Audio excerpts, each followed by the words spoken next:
Hello YouTube, it's Sean from the PompeyGamesRoom here, back on one of the hottest evenings that I've ever recorded a YouTube video. So the setup is slightly different behind me, in that I'm due to be on the TMB podcast with the Retro Bear and co, let's say. I'm recording this just prior to going on with him.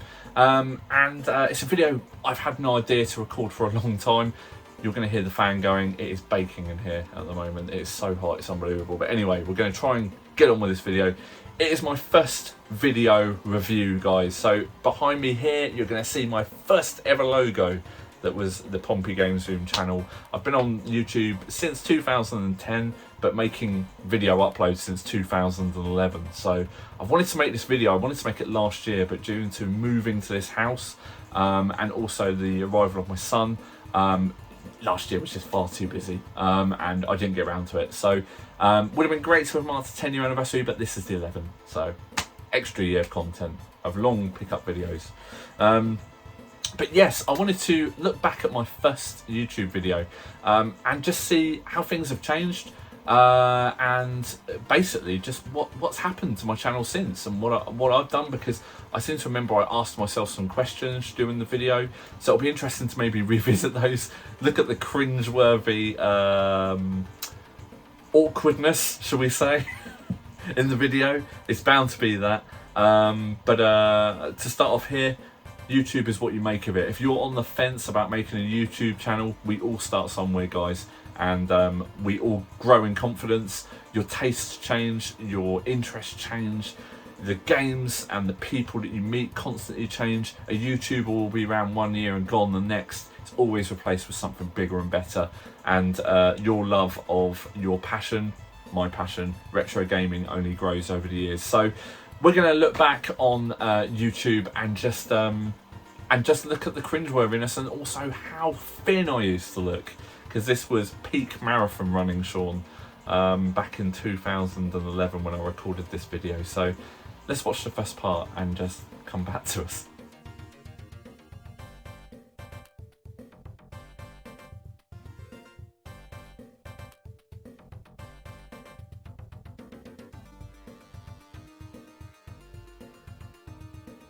Hey YouTube, this is Sean from PompeyGamesRoom. Thanks for checking out my first YouTube video.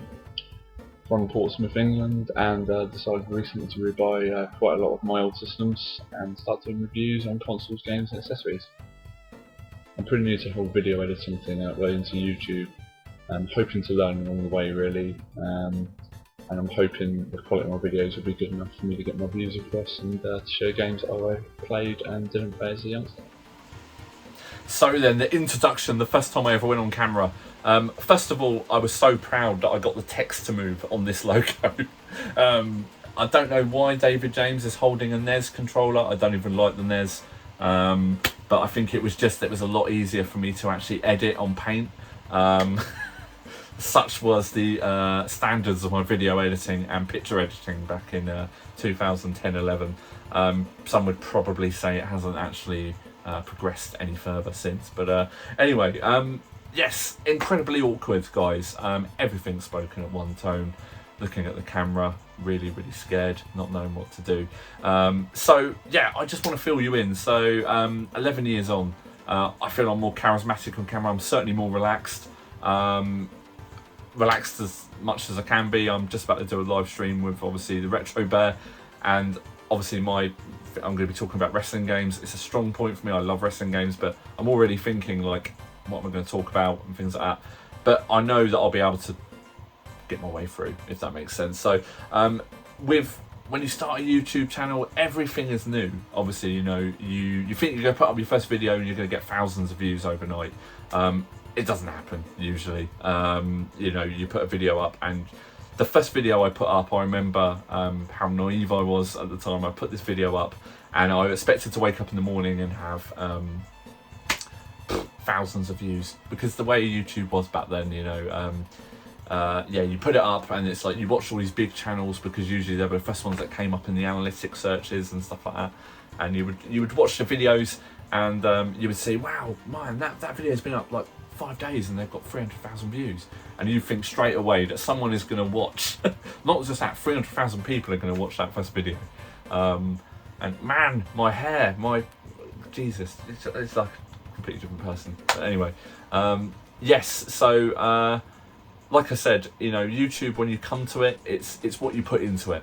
If you're going to put your heart and soul and your passion and your memories into it, then it's going to be there. It's going to stand the test of time because you know what you're talking about.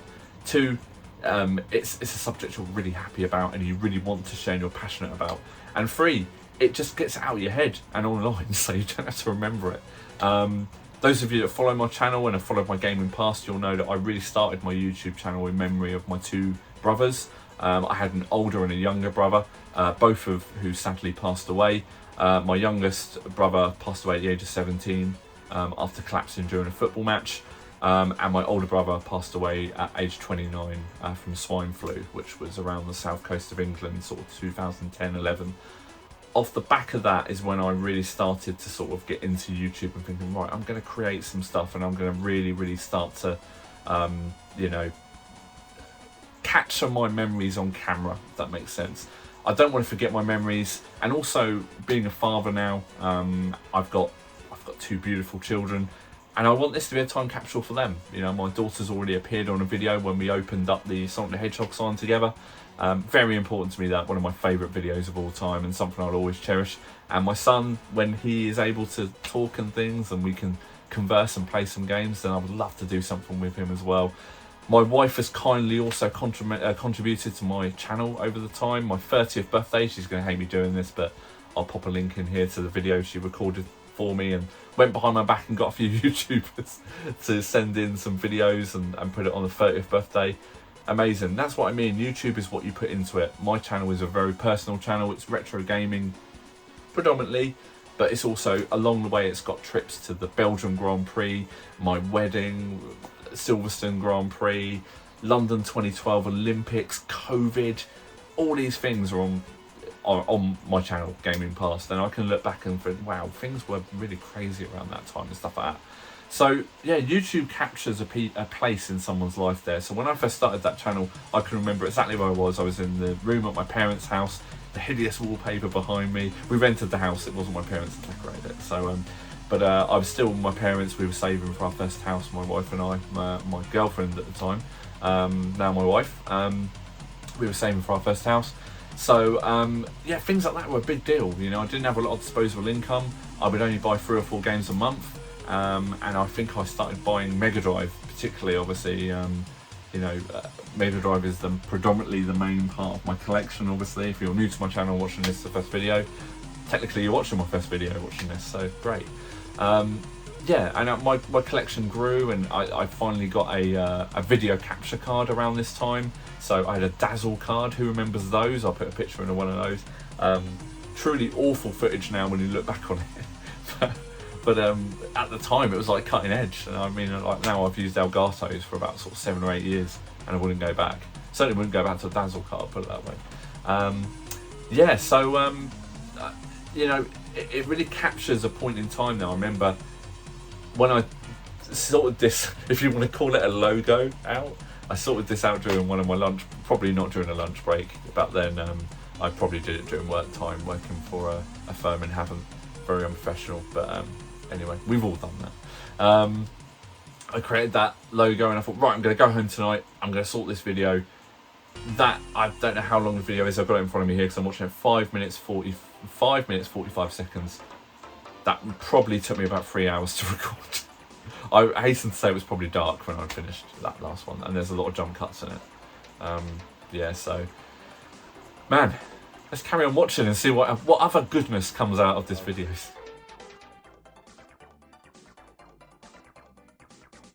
What made me want to start a YouTube channel more than anything really was watching reviews from GameStar81, MN12, Luke Morse 1 and Happy Console Gamer. Just brilliant reviews, like really going into depth in the systems, very obscure systems and very hard to get games, especially in Europe. So yeah, I was very much inspired, and I wanted to get across games that I played as a kid, really do some reviews for them.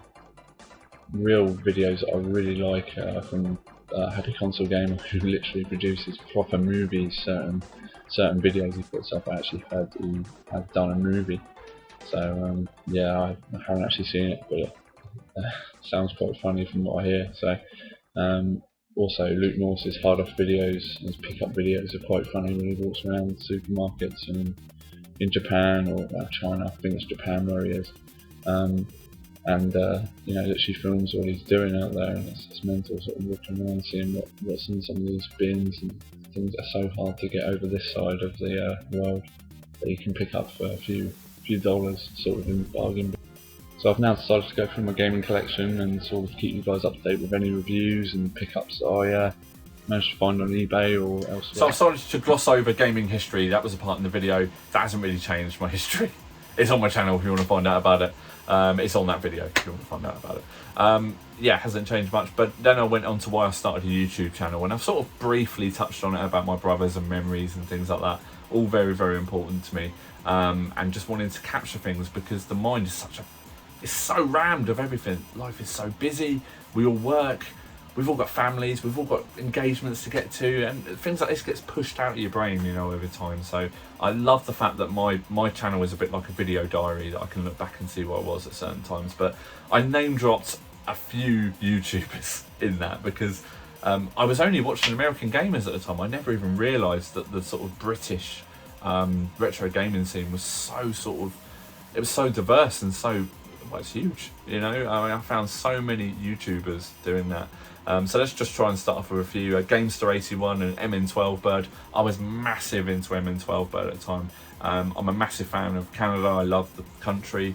MN12Bird is from Vancouver, I seem to remember. I haven't watched his stuff in years. I even sent him a GX4000 console. I sent it all the way from obviously the UK to Canada, and it cost an absolute fortune. And he opened it on camera, and that was like such a big, like, oh my god, I just had a shout out.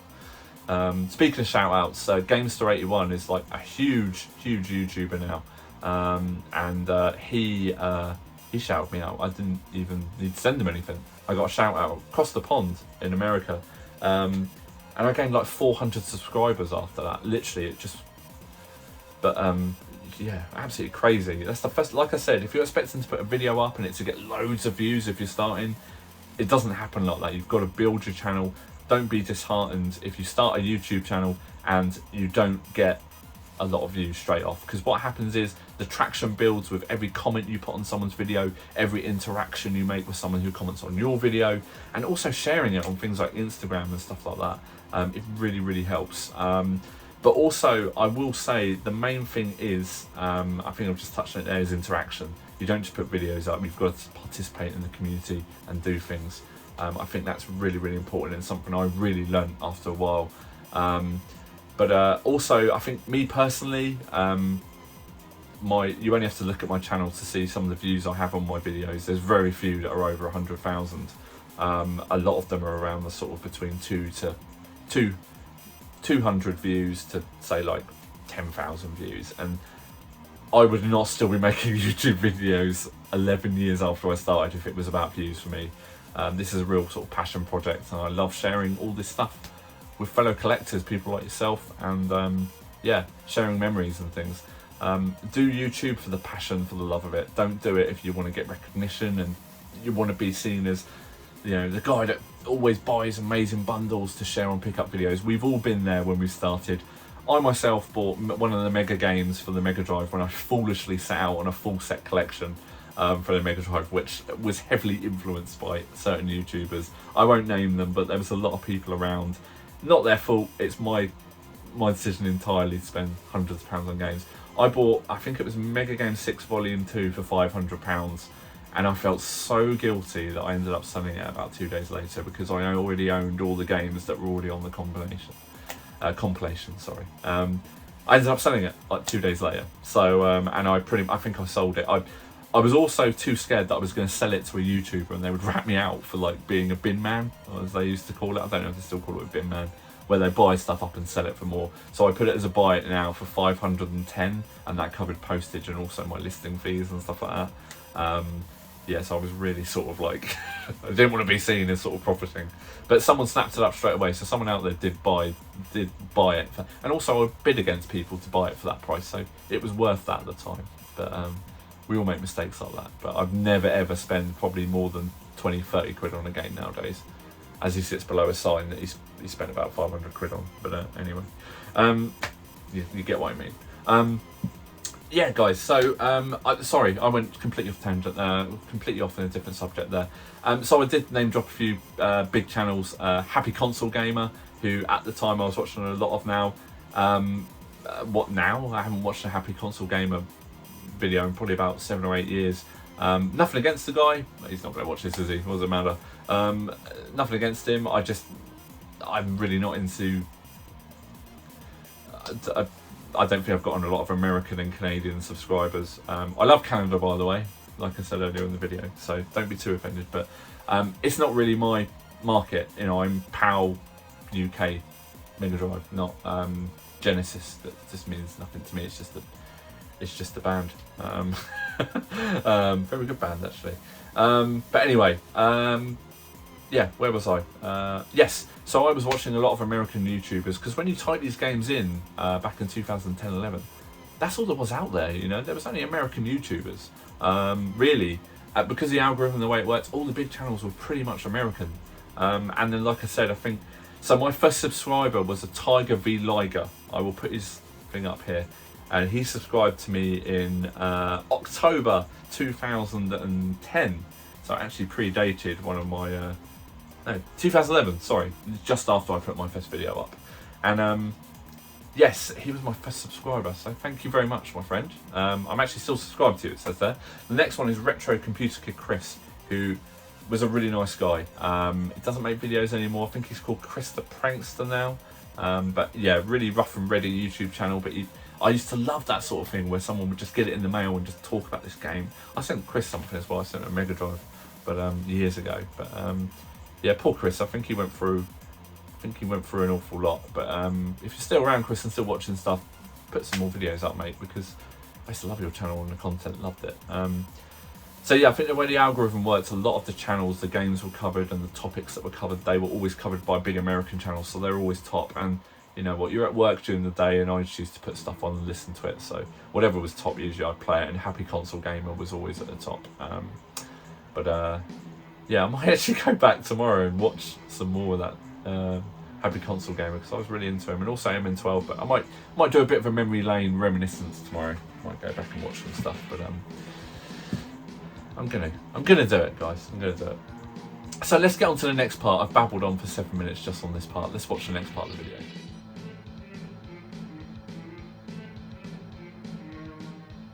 Favourite games and consoles growing up. Didn't really have a favourite game. I've got quite a few games that I like and still play occasionally to this day. They'll probably be like Sonic Collection, Streets of Rage series, Street Fighter series, Resident Evil, Pro Evolution Soccer, FIFA, NHL, Medal of Honor, Rainbow Six, Grand Theft Auto, and also some of the management games, Football Manager series by Sega, and also another one by Sega not well known. I'm a massive ice hockey fan. Eastside Hockey Manager is a pretty good game, really enjoy that, and I'll hopefully bring some reviews of those later on down the line on my channel. As for consoles, probably pretty simple from checking out the early part of this video that Mega Drive featured quite prominently in my younger years.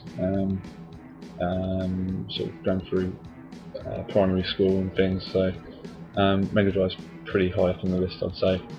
Played vast majority of games on that when I was younger.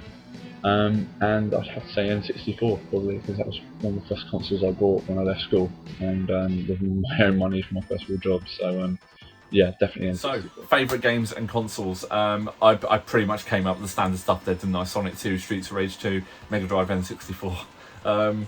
But this is where YouTube is great, because there's so many people out there that have so many interests in different games, different genres of games, everyone's different, everyone has a different niche. Like I said, I'm just about to do this thing with Russ, the Retro Bear, about wrestling games. Probably won't get as many views as most of his other episodes, but to be honest, that's what's important to me, and going on and chatting about a game series I'm interested in is wrestling games. I love them. I've got so many memories of them with my brothers and my friends, as you've probably seen from the Royal Rumble and SummerSlam and social media Royal Rumble announcements and videos I've got on my channel. Yeah, my tastes have changed over the years, and I've mellowed to a lot of things. YouTube leads you down such a sort of a rabbit warren, you know, effectively. You end up buying stuff because you've either got a well, perfect example, just called it out the corner where I here. But this here was my first watch that I had. I remember getting this when I was at school in St Paul's, in Paulsgrove in Portsmouth when I was a kid. I remember playing this in the lunch queue. I bought this back probably about, I want to say 7 years ago. Probably cost me about 50 quid. Nowadays it's probably worth about 150, something like that. You end up buying stuff like that because all of a sudden watching YouTube videos, things like that become important to you again. And it's memories. It's memories. It's a place in time that you're transported to. I remember standing in the queue with my friend Adam Lewis playing Tetris, and there was 3 or 4 other watches. I think there was a Super Mario, it was just on the back there. There was a Super Mario Brothers one that he had. I remember standing in the lunch queue playing that. I even remember getting it banned. So yeah, losing that watch for a break time, and it was heartbreaking. But yeah, so things have changed slightly. That I'm now into a lot of different things as well. Like I never ever thought I'd own a multi-mega. I'll be honest, I never even knew it existed when I first started YouTube. Now I think it's one of the coolest things. Yeah, it's one of the coolest things I've ever played, and one of the coolest things that I've ever sort of owned. It's one of my pride and joys of my collection, one of my gems. I love it. All these things as well, like, you know, like these like laser zappers things, like the lock-on things. Never would have known about those. Sonic the Hedgehog collectible books. That's my wife's SNES. That's some of her games. That's, you know, these are all memories, guys, you know. So yeah, what I'm trying to say is that you broaden your horizons when you start a YouTube channel, and like I was like looking at that and like how young I look and stuff like that. It's just crazy. I started off somewhere and I came out with the systems I was into, and the people that are into those systems as well, they obviously found my channel, and I'm now where I am. So yeah, I don't think I've actually answered the question here at all, but they're still my favourite games. I still love the games that I mentioned there, but there's a few other classics now that I've found since, you know, obviously, you know, but that's just the way YouTube goes.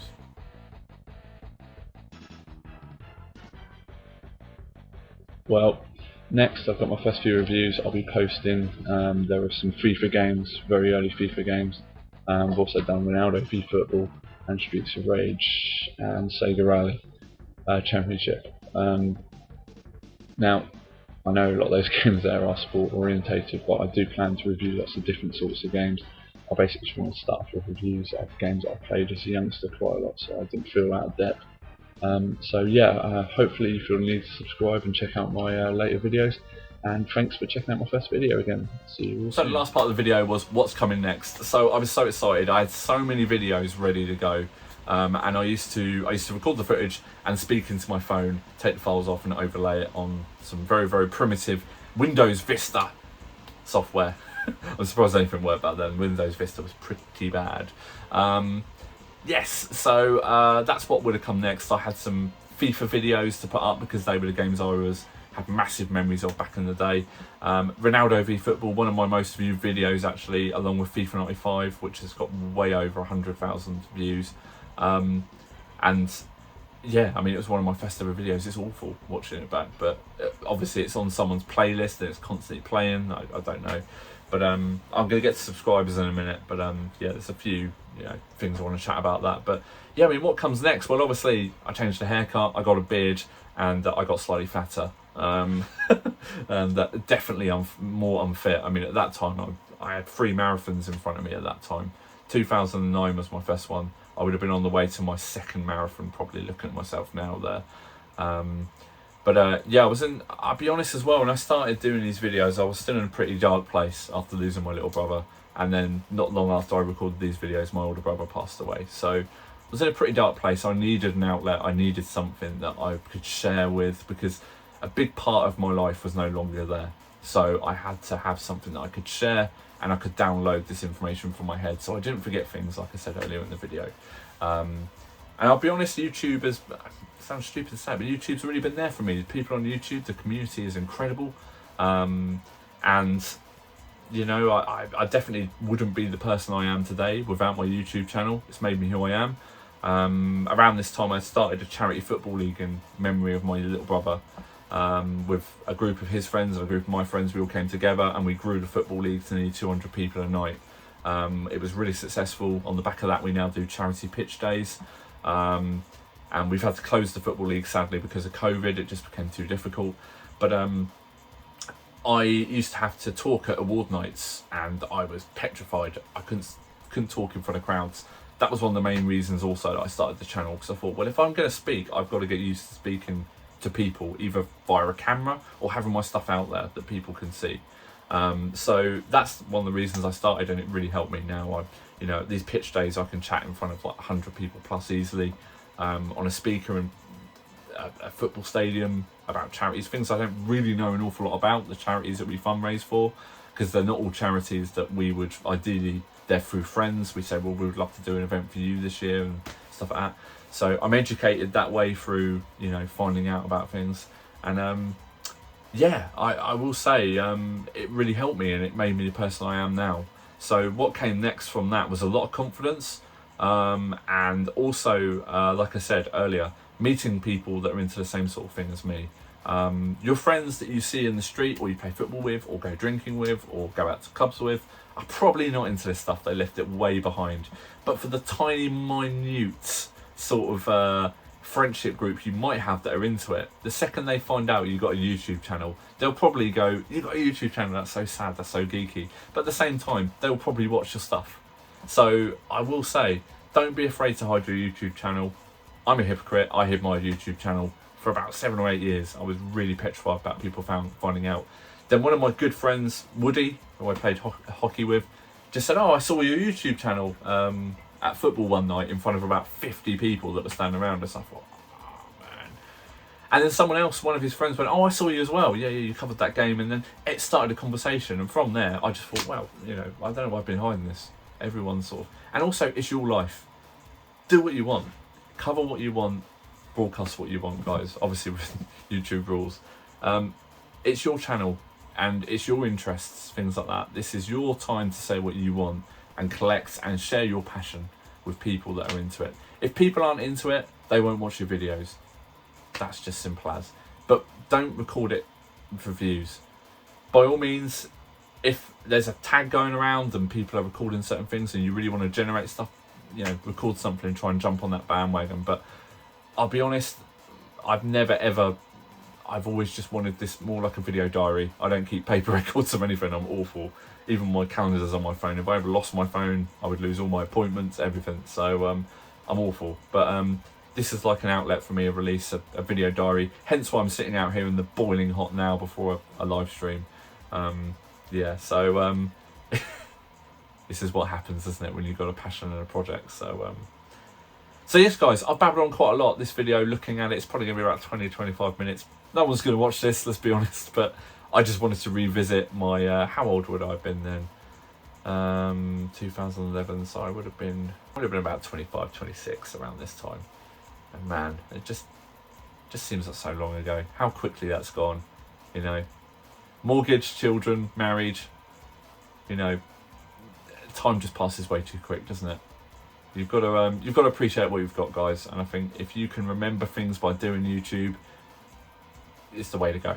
So I don't really know where I'm intending to go with this, but anyway, I'm probably going to wrap it up about now because I could just babble on about this stuff. But yeah, guys, if you're on the periphery, sort of around the outside, not knowing you want to do a YouTube channel, what's the worst that can happen? Just put some content out there. The video game sort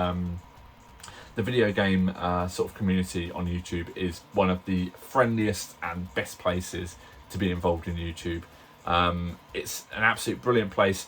Everyone brings something to the pot, and it just creates an absolute magical environment in which to create stuff, and also to find like-minded people, friends, stuff like that, and also rekindle with old friends. People go, like I said at football that night for me, I saw one of your old videos, and you chat about it.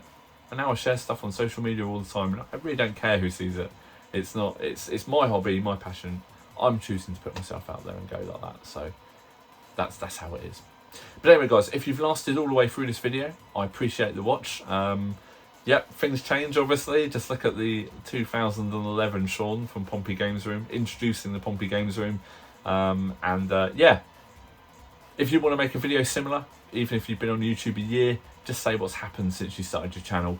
I think it would be good to chat about things like this and just to see other people's stories. Yeah, so guys, please feel free to comment, rate and subscribe, and I will see you again soon. Thanks for watching. Bye.